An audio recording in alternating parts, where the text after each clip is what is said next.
രക്ഷിക്കപ്പെട്ടവൻ്റെ കൃതജ്ഞത. സങ്കീർത്തനം 107 അധ്യായം 6 മുതലുള്ള വാക്യങ്ങൾ. അപ്പോൾ തങ്ങളുടെ കഷ്ടതയിൽ അവർ കർത്താവിനെ വിളിച്ചപേക്ഷിച്ചു. അവരുടെ കഷ്ടതയിൽ അവിടുന്ന് അവരെ രക്ഷിച്ചു.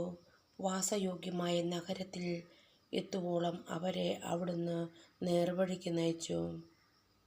അവർ കർത്താവിനും അവിടുത്തെ കാരുണ്യത്തെ പ്രതിയും മനുഷ്യമക്കൾക്കായി അവിടുന്ന് ചെയ്ത അത്ഭുതങ്ങളെ പ്രതിയും നന്ദി പറയും.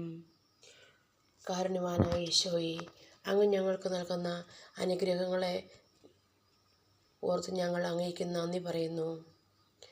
ഈശോയെ, ഞങ്ങളുടെ നിയോഗങ്ങളെ അങ്ങയുടെ കരങ്ങളിലേക്ക് സമർപ്പിക്കുന്നു. അങ്ങ് ഞങ്ങളുടെ കഷ്ടതയിൽ അങ്ങയോട് വിളിച്ചപേക്ഷിച്ചപ്പോൾ ഉത്തരമരുളിയെന്ന് തന്നെ അങ്ങ് ഞങ്ങൾക്ക് വാഗ്ദാനം നൽകിയിരിക്കുന്നുവല്ലോ. സ്നേഹപിതാവായ ദൈവമേ, ഞങ്ങളുടെ നിയോഗങ്ങളെ അങ്ങയുടെ കരങ്ങളിലേക്ക് സമർപ്പിക്കുന്നു. അങ്ങ് ഞങ്ങൾക്ക് ഉത്തരം നൽകുമെന്നും രക്ഷിക്കുമെന്നും ഈ വചനത്തിലൂടെ പൂർണ്ണമായി ഞങ്ങൾ വിശ്വസിക്കുന്നു.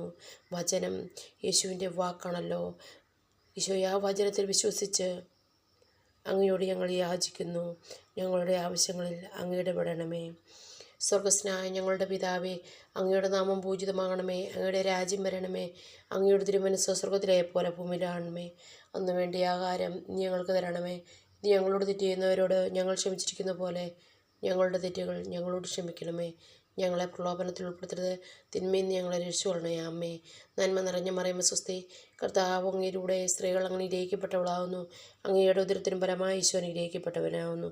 പരിശുദ്ധ മറിയമേ തമ്പുരാൻ്റെ അമ്മേ, പാപികളായ ഞങ്ങൾക്ക് വേണ്ടി എപ്പോഴും ഞങ്ങളുടെ മരണസമയത്തും തമ്പുരാനോട് അപേക്ഷിച്ചു കൊള്ളണമേ. ആമേൻ.